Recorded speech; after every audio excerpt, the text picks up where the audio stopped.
Eu gostaria de convidar o irmão Walter, que está agradecendo ao Senhor pelos louvores. É irmão, é diácono, é presbítero, é pastor?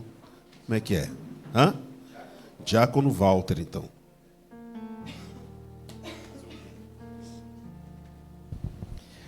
Graça e paz, amada igreja, amém? Mais uma quinta-feira, mais um culto da família, para engrandecer o nosso Senhor Jesus. Eu quero deixar uma breve palavra para a nossa meditação, no Evangelho de Mateus, no capítulo 10, do verso 40 em diante. Diz assim, para a gente adiantar um pouquinho. Jesus Cristo, ele diz assim para os seus discípulos, o próprio Senhor, o nosso Senhor: quem recebe a vós, recebe a mim. Quem a mim recebe, recebe ao que me enviou. Quem recebe um profeta na qualidade de profeta, receberá galardão de profeta. E quem recebe um justo na qualidade de justo, receberá galardão de justo.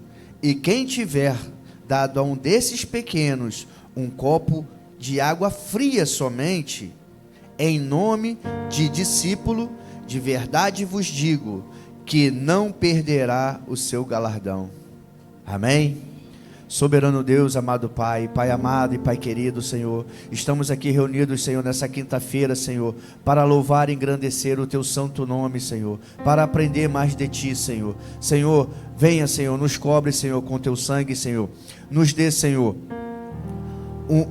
uma palavra, Senhor, para que nós possamos, Senhor, nos alimentar a nossa alma, alimentar o nosso espírito. Senhor, entra com providência, Senhor, na sua igreja, Senhor. Senhor, que o Senhor venha, Senhor, a nos preparar, Senhor, a nos motivar, Senhor, a cada dia mais, Senhor, para que nós possamos, Senhor, fazer o seu ID, Senhor, e pregar a sua palavra, pregar o seu evangelho e levar a toda a criatura, Senhor. Que o Senhor venha, Senhor, nos revestir, Senhor, com o seu poder, com a sua autoridade, Senhor. Que o Senhor derrame, Senhor, bênçãos sem medidas, Senhor, neste lugar e nesta cidade e no seu país, na sua nação, em nome de Jesus.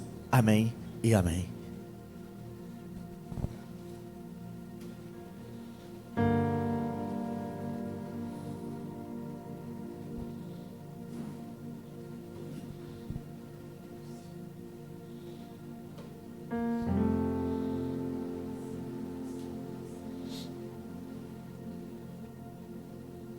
Abra sua Bíblia no Evangelho segundo Mateus, capítulo de número 24.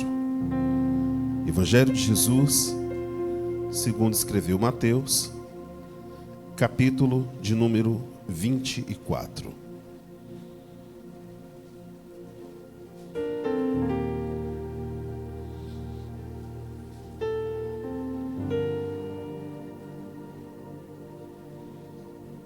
Quem achou, diga amém. Quem não achou, diga estou procurando. Aguarde-se, contrai um segundinho.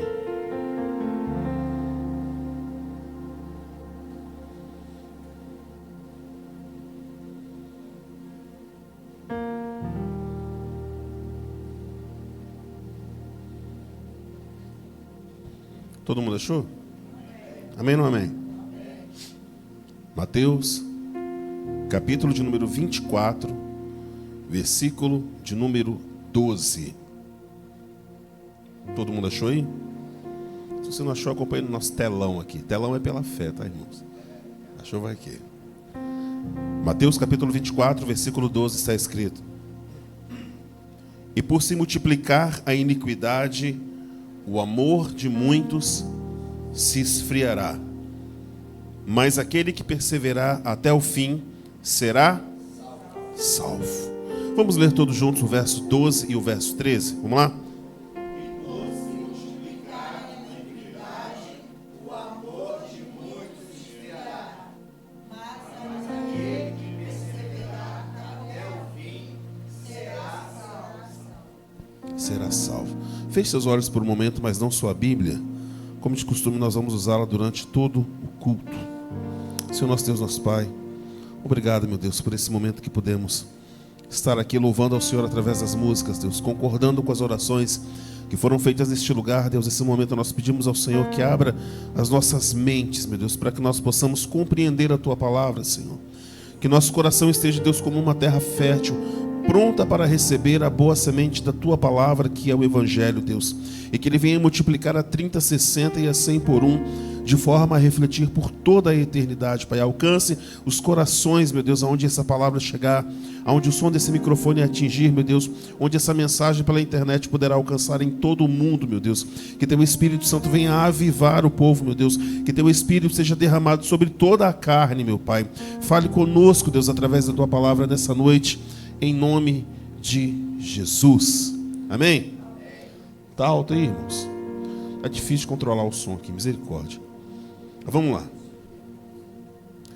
Quando nós lemos Mateus, capítulo de número 24, talvez esse seja um dos textos menos pregados nos dias de hoje, porque ele é um texto que não atrai. Ele não tem promessas de prosperidade, de cura, de nada disso. Nesse momento, é quando Jesus ele alerta a humanidade acerca daquilo que é real, o fim das coisas. Melhor é o fim das coisas do que o início dela. E a Bíblia diz que é melhor ir numa casa onde há velório ou luto do que numa onde há festa. Porque naquele lugar nós nos lembramos o fim de todos nós. O apóstolo Paulo ele diz que Jesus ele virá para buscar a sua igreja, mas nós não sabemos quando, não é? Aqueles que eram discípulos de Jesus acreditavam que Jesus voltaria logo de imediato, que ele subiu aos céus. Em pouco tempo ele voltaria, passou uma semana, um mês, um ano, uma década, um século, um milênio, 2 milênios, e agora mais 2 décadas e meia, e até hoje Jesus não veio, mas é certo que ele virá. Tão certo como o sol vai nascer amanhã, ele virá. Talvez os meus e seus olhos não vejam aqui na terra, mas ele vai voltar. Essa é a promessa dele para mim e para a sua vida. Ele vai voltar para buscar a sua igreja, aqueles a quem ele encontrar de forma fiel. Esse texto que nós lemos aqui, ele fala da realidade que existe no mundo há muito tempo. Talvez uma realidade que foi detectada pelo próprio Deus lá no antigo mundo, em Sodoma e Gomorra, quando ele viu a iniquidade espalhada sobre a humanidade a ponto dele enviar 2 anjos e livrar ali a Ló daquele lugar, enviar chuva de pedra, enxofre e destruir aquele povo, que era um povo que não se lembrava de Deus. Eles viviam as suas paixões carnais de tal forma que Deus era a última coisa, se é que se pode se referir assim a Deus, com que eles se preocupavam. Não havia importância nenhuma de Deus naquele tempo para eles. Se nós olharmos para o mundo de hoje, nós não vemos um cenário muito diferente. Não sei se no tempo que Sodoma e Gomorra existiam na terra como cidades, se havia o que há hoje. Possivelmente sim.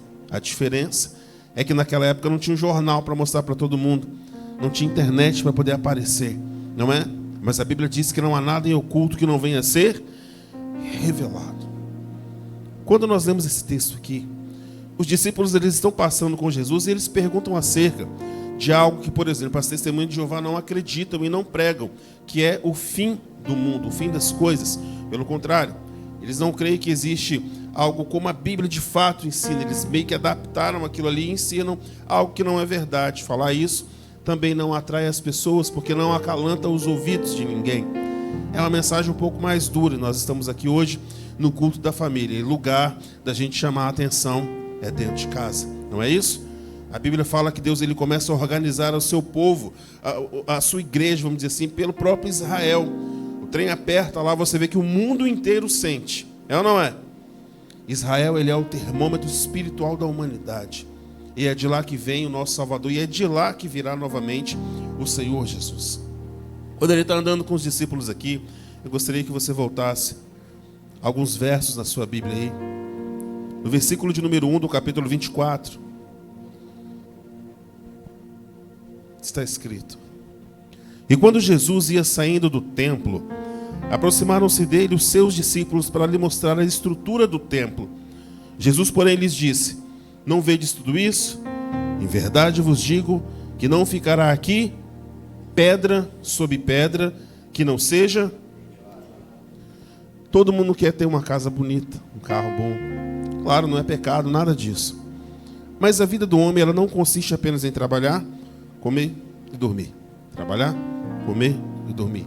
Trabalhar, comer e dormir. A vida é muito mais do que isso. Sim ou não? A vida vai muito além do que isso.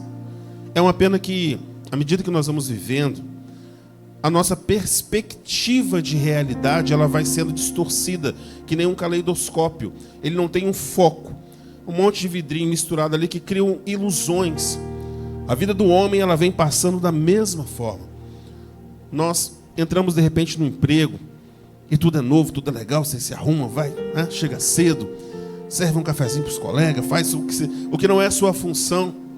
Mas à medida que você vai acostumando naquele lugar ali, chega um pouquinho atrasado, fala, não sei se eu vou hoje não, porque está chovendo. A gente vai meio que distraindo e relaxando. É ou não é? Como no casamento, né? No começo tudo é maravilha. A mulher sai arrumadinha, maquiada.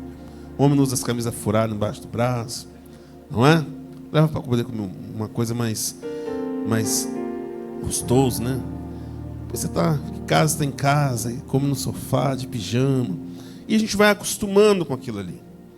O problema da gente se acostumar com tudo é que nós temos um objetivo na vida, que não é apenas nascer, crescer, se reproduzir e morrer, como ensina a ciência. Nós não somos aqui desse mundo. Nós não somos cidadãos dessa terra. Nós somos, como diz a Bíblia, como peregrinos em terra estrangeira. Nossa pátria não é aqui, nossa pátria é o céu.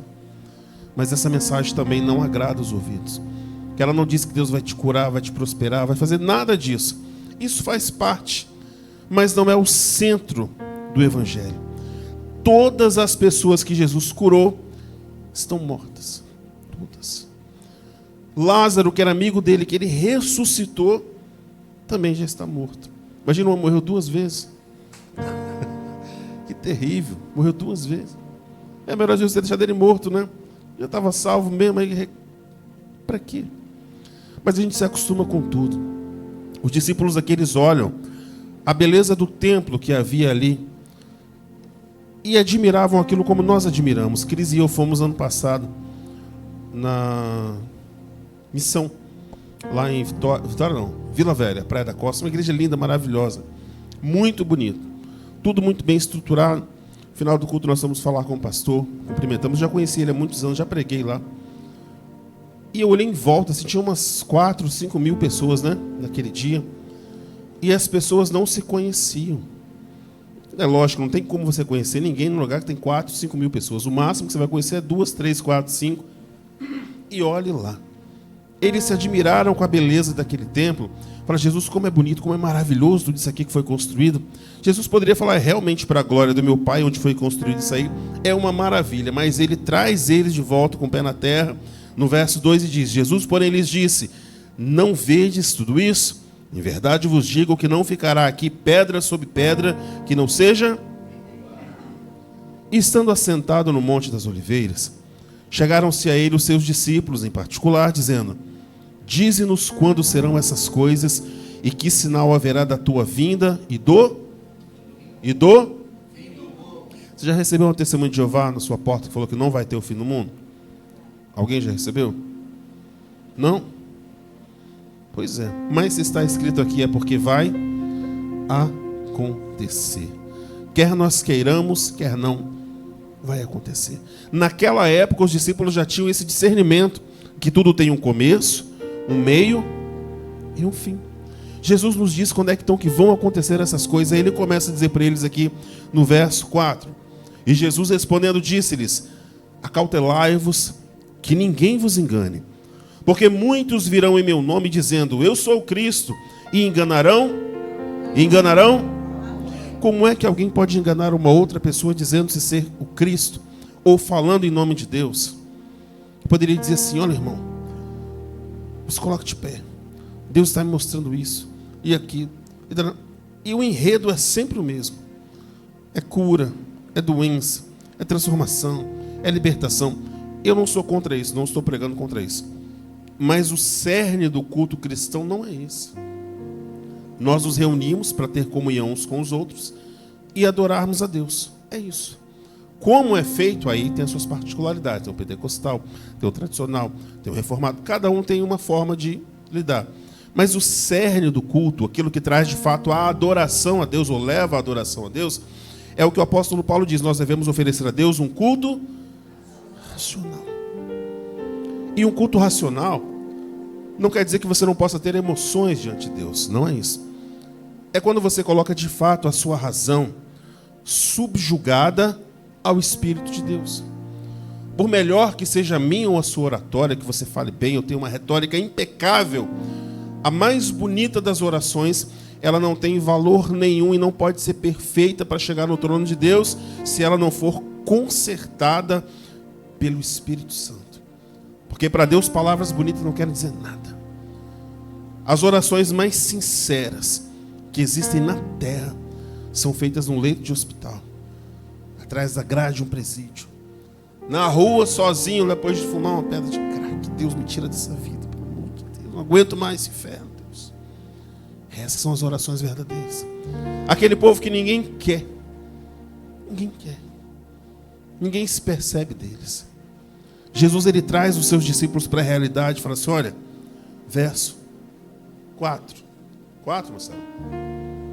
6, perdão. Ele fala assim, e ouvireis de guerras e de rumores de guerras.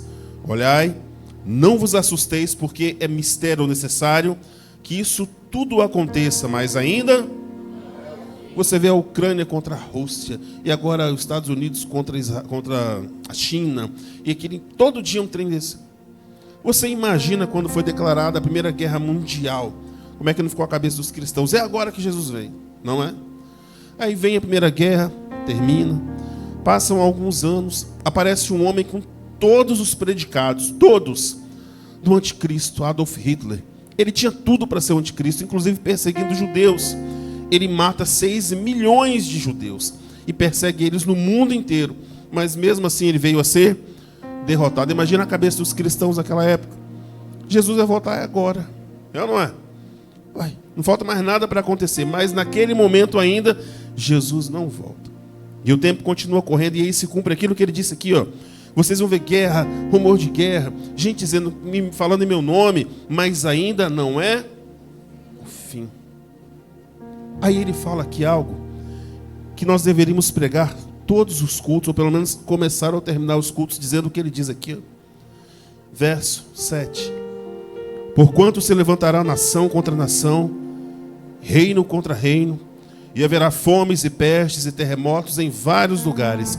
Mas todas essas coisas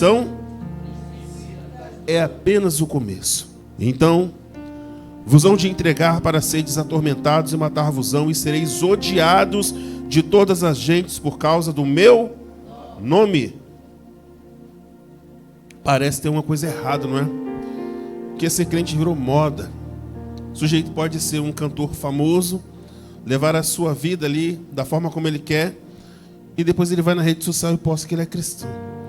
A pessoa faz o que quer no mundo, vive o inferno lá, e no outro dia ela posta que ela é cristão. Virou algo assim, terrível. Não é? Porque ser cristão, irmãos, não é ir à igreja e dar dízimo. Isso não é ser cristão. Faz parte. Mas não torna você um cristão. De forma alguma. Jesus aqui, irmãos, ele diz algo muito sério. E eu fico pensando assim. Quando eu vejo um pregador, uma pregadora, um cantor, uma cantora muito famoso, e os famosos adoram essas pessoas, elas estão na televisão, e eu fico com medo dessas coisas, sabe por quê?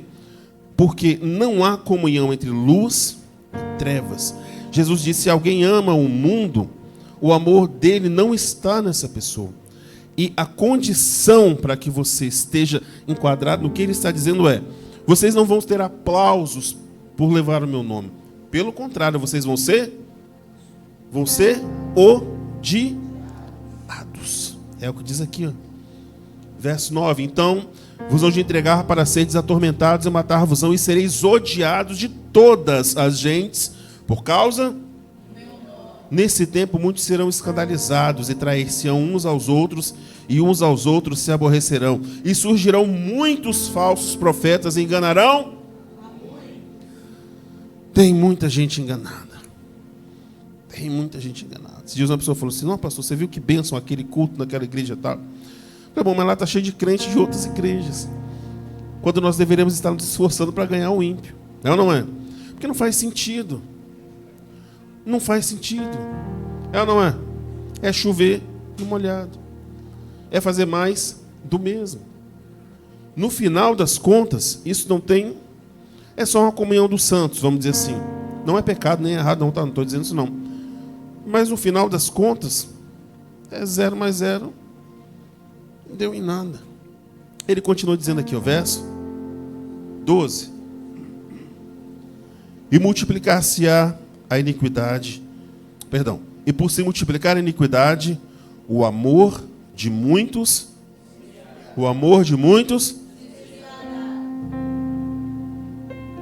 antes de entrar aqui, cruzar a porta aqui, eu recebi um WhatsApp assim: pastor, não vou no culto porque estou trabalhando. Poderia pensar assim: bom, a pessoa está trabalhando, ela vai receber um salário, no final do mês ela pega 10% e oferta na igreja. Amém ou não amém? Teoricamente, mas é, ué. Aí eu mandei, eu vou ler para você aqui, vou mostrar não, porque... Aí eu mandei assim, Aí fala, por isso que o povo não vai na igreja. Meu compromisso é com a palavra, né?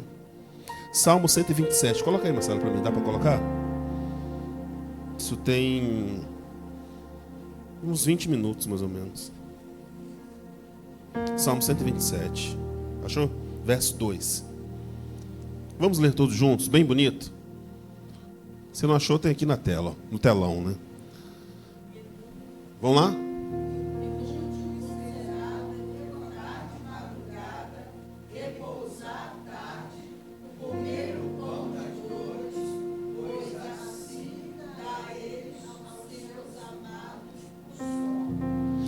Aí eu disse assim: não negligencie o seu tempo com Deus, nem o momento de servi-lo.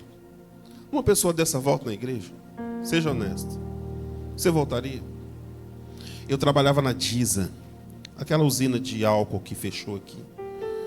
Nós saímos, nós falo todo mundo, né? Saía de casa às 5 e pouca da manhã e trabalhava o dia inteiro naquele lugar. E lá tem um negócio chamado vinhodo, que fede, que negócio tem um cheiro horrível. Eu tocava na igreja, na época eu era líder do louvor na igreja. E eu chegava do ônibus com a roupa fedendo. Eu levava na minha bolsinha assim uma marmita, que minha mãe fazia, e uma camisa limpa para chegar do culto e lá atrás lavar o sovaco, passar um desodorante, trocar de camisa, dobrar o joelho, orar com o meu instrumento para depois subir no altar e louvar a Deus. Entende? Isso não é sacrifício. Não é sacrifício. Se nós fôssemos olhar o que Jesus fez por nós, irmãos, e o que nós podemos e devemos fazer, não é nada que nós possamos fazer. Não tem valor. Poxa, mas se eu vou deixar de trabalhar? É claro que não. Mas nós temos que separar as coisas. O seu momento com Deus, ele deve ser inegociável. E não é só de vir à igreja, não. É o seu momento de oração, de você ler a Bíblia, de você fazer o seu devocional. É o seu momento com Deus. Poxa, mas eu vou ganhar um pouquinho mais. Sexta-feira, eu recebi um WhatsApp aqui. Um colega de ministério, pastor Edson, que trabalhou aqui na cidade muitos anos, faleceu. Aí aquilo já dá um baque no coração da gente, né? Sábado, recebo outro WhatsApp. Pastor Alex, foi meu colega de ministério na IDERP, quando nós pastoreávamos em Montanha e ele em Nova Venécia. Faleceu. Domingo de manhã, acordei. A gente veio dar uma ajeitada aqui. Antes do culto, fui tomar café. Aí minha mãe desceu. Foi. Entrou pela porta, assim, na hora que eu sentei para tomar café, meu telefone tocou. Ela viu. Do outro lado tinha uma pessoa gritando: pastor, minha mãe morreu. Vem aqui para casa, pelo amor de Deus.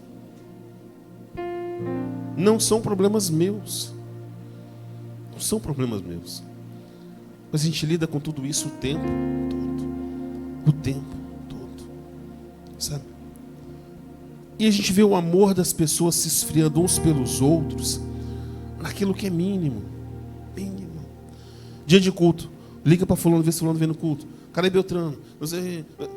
Eu não sou pastor de tempo integral, eu não recebo nem salário da igreja. Nunca recebi. Aí eu fico pensando, meu Deus, por que essa vida? Para que isso? Um dia eu estava com pressão alta, daqui a pouco a pressão estava baixa. Não foi?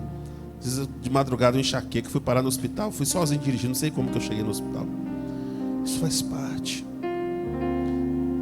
A gente olha para o mundo, e o mundo não conhece Jesus. Mas qual a explicação para que a igreja, eu não falo a nossa igreja, eu falo a igreja como modo geral, para que o amor das pessoas se esfrie? Sabe por quê?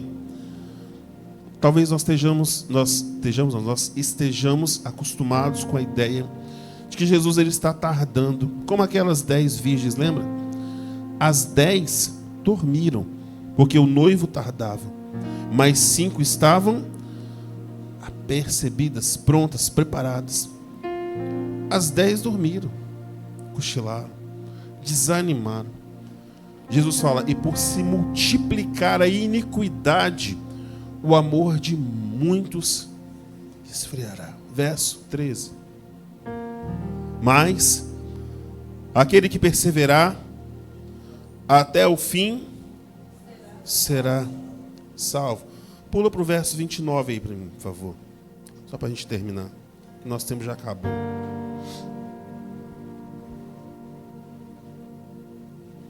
É Mateus 24, verso 29. É que o Valtinho tá bonzinho assim hoje, gente? Valtinho é benção. Vamos lá, 29. Aí passa o período da grande tribulação, que todo mundo conhece, que só tem crente, todo mundo conhece a Bíblia. Mas Jesus ele traz um alerta para a igreja, que diz assim: e logo depois da aflição daqueles dias, o sol escurecerá, e a lua não dará a sua luz, e as estrelas cairão do céu, as potências do céu serão abaladas. Então aparecerá no céu o sinal do Filho do Homem, e todas as tribos da terra se lamentarão, e verão o Filho do Homem vindo sobre as nuvens do céu, com poder e grande glória. E ele enviará os seus anjos com rijo,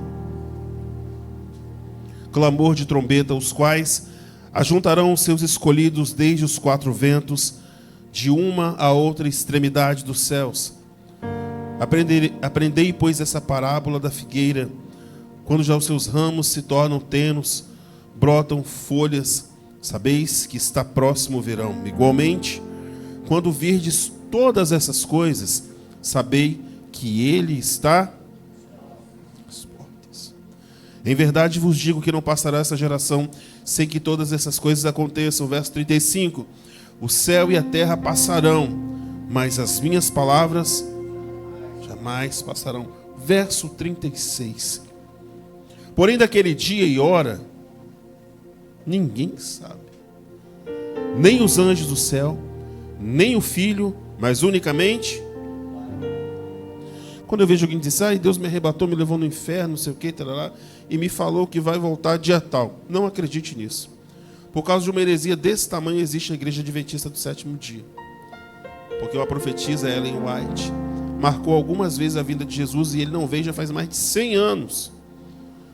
Isso não é criticar a religião de ninguém, irmãos. É nós estarmos apercebidos acerca do que está escrito na palavra de Deus. Não se prenda àquilo que o pastor prega no púlpito. Confira na sua Bíblia. Como diz Atos 17, seja um crente bereano. Confere lá, peraí, ele falou isso, está na Bíblia não. E confronta, pastor, que dia você falou um negócio assim, eu não entendi não. É isso mesmo. Um dia um pastor pregou que Moisés abriu o mar e foi pregando. Beleza. Daqui a pouco ele pulou de Moisés para Abraão. Abraão abriu o mar. Eu falei, não, Abraão não abriu o mar. E ele insistiu, terminou a mensagem assim. No final, pastor, mas Abraão poderia ter aberto também pela fé. Eu falei, meu Deus do céu. Imagina. Vamos lá. Verso 36. É isso? É. Porém, naquele dia e hora ninguém sabe, nem os anjos do céu, nem o Filho, mas unicamente o Pai. E como foi nos dias de Noé, assim será também a vinda do Filho do Homem. Porquanto, assim como nos dias anteriores ao dilúvio, comiam, bebiam, casavam e davam-se em casamento até ao dia em que Noé entrou na arca. O verso 39 é horripilante. Olha o que está escrito no verso 39. E não.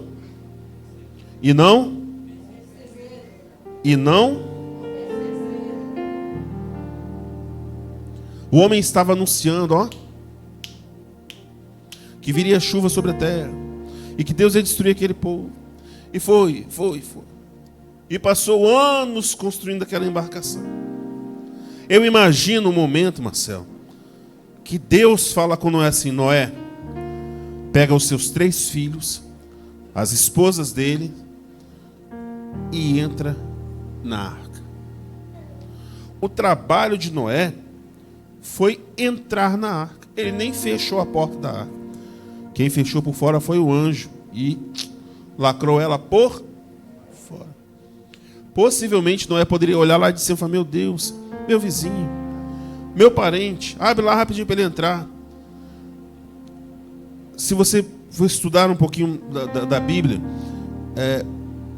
é dividida em alguns períodos. Vamos lá, me ajuda aí para eu poder lembrar, que eu estou ficando velho já.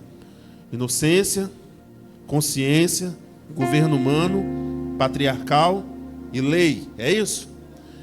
Período da inocência, que é pré-Adão. Consciência, Adão pós-pecado. Inocência, consciência, governo humano, Nimrod para cá. Patriarcal, de Abraão para cá. E lei, de Moisés até Jesus. É isso aí? Tá. Vindo Jesus, morrendo e ressuscitando, nós agora entramos na era da graça, ou no período da graça. Pela graça sois salvos mediante, isso não vem de vós, é dom. Mas chegará um tempo em que o Espírito Santo de Deus ele será retirado da terra. A Bíblia diz que as pessoas procurarão a morte fugirá delas. Tamanha a aflição que se viverá na terra. A porta da graça, que hoje está aberta para qualquer um que crê no nome de Jesus, está aberta. Vinde a mim todos vós que estáis cansados, sobrecarregados, e eu vos aliviarei. Aprendei de mim que sou manso e humilde, tomai do meu jugo é leve. Jesus vem falando, através dos seus profetas, dos seus pastores, das pessoas que vêm pregando a mensagem dele. Mas vai chegar um dia, Cris, que ele vai dizer, e como eu falei, esse versículo me arrepia, o versículo 39, porque quando Noé ele entra na arca, as pessoas não perceberam. Verso 39. E não o perceberam, até que veio o dilúvio e levou a muitos. Assim também será a vinda do Filho. É o que está escrito na sua Bíblia? Sim ou não? Sim ou não, irmão? O que está escrito na sua Bíblia? Levou a quantos? Muitos? Poucos? Todos. Sabe qual a parte triste disso aqui? Quando ele voltar, a Bíblia diz que primeiro os mortos ressuscitarão, se encontrarão com ele nos ares. Depois aqueles que estiverem vivos serão arrebatados, terão seu corpo transformado, glorificado, se encontrarão com ele nos ares. Você não vai poder levar ele. A decisão é dele. Mas eu amo meu filho. Vocês não vão poder levar Valtinho. A decisão será dele. Não tem jeito. Deus ele não tem netos, ele tem filhos. Filho de crente não é crentinho. Por isso a Bíblia nos manda, irmãos, criar a criança desde que é pequenininha ali assim, dos caminhos do Senhor. Para que quando ele crescer, ou seja, para quando você não tiver mais domínio sobre a vida dele, ele possa escolher pelo Senhor. E se ele não escolher, que não seja o sangue dele cobrado de você, porque será cobrado. Hoje eu fui instalar um negócio ali em cima, eu passei a ver uma foto de Davi, meu sobrinho, vestido de caipira, tá de pegar a foto e sentar no... Não pode, não deve, mas não tem nada a ver. E eles não perceberam. Quando nada a ver, irmãos, começa a entrar na vida da gente, é igual uma infiltração aqui, ó. A gente reformou aqui, mas a infiltração a gente nem viu. Aí dá um pouquinho de mofo, quando você percebe, está tudo arrebentado. e não se apercebeu. Entende isso? Quando você lê, irmãos, o livro dos Juízes, parece que o povo errava, Deus consertava. O povo errava, Deus consertava. Até que tem um verso que diz: e se levantou uma geração de filhos de cristãos, de crentes, que não conheciam a Deus. Eles não conheciam o Deus que livrou os pais deles do cativeiro e do Egito. Eles não ouviram falar de Deus. Eu fico pensando, o que esse povo estava fazendo? Como eles estavam vivendo? Aí veio o dilúvio e levou tudo. Vamos lá. Verso 40. Então, estando dois no campo, será lavado um e deixado o outro. Estando duas no moinho, será levado uma e deixado outra. Verso 42.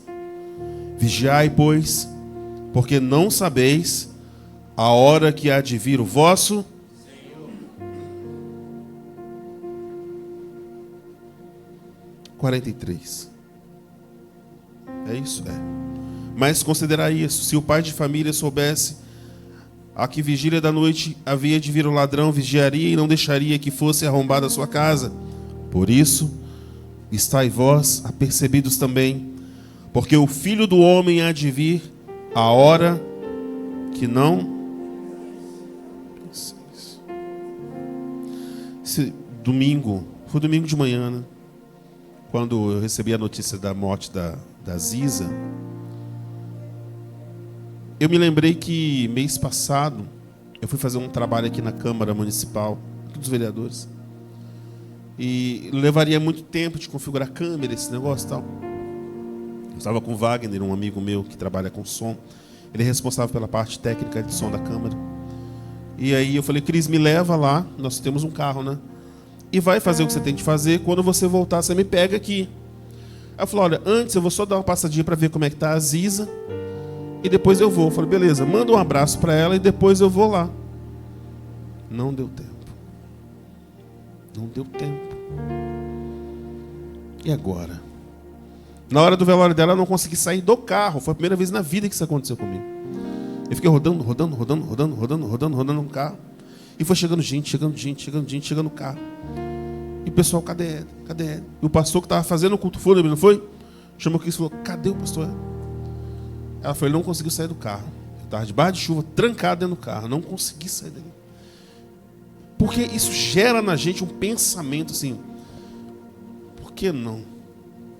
Aí a gente para, meu irmão, e lembra que nós temos colegas de trabalho, vizinhos, irmãos, primos, tios, tias, e por aí vai. Porque nós vemos o mundo se perder, dói. Mas e aqueles que são os nossos? A Bíblia diz: aquele que não cuida dos seus, principalmente o da sua família, é pior do que o incrédulo e negou a sua fé. Nós estamos aqui no culto da família, meus irmãos. Tem hora que eu fico me perguntando: meu Deus, cadê minha família? Cadê esse povo? Ah, mas eu prego e eles não ouvem. Continue pregando. Eu convido e eles não vêm. Continue convidando. Porque Noé fez isso, Cris. Até que ele entrou dentro da arca, talvez com o coração até angustiado, mas ele pôde olhar para o lado e ver ali os seus 3 filhos, Cã, Sem e Jafé, e as suas noras e sua esposa. Às vezes só deu por de casa mesmo. Nós, como igreja, irmãos, temos que ter um compromisso com Deus cada vez mais certo.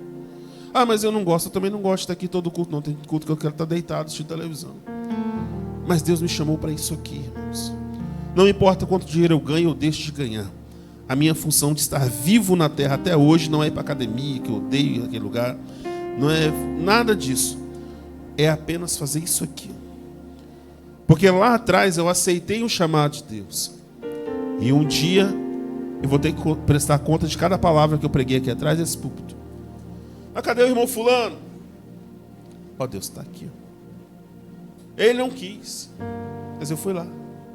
Encontrei um irmão lá no velório. Ei, pastor, todo sem graça. Ó, quinta-feira eu vou lá. Eu falei: rapaz, você vai nada.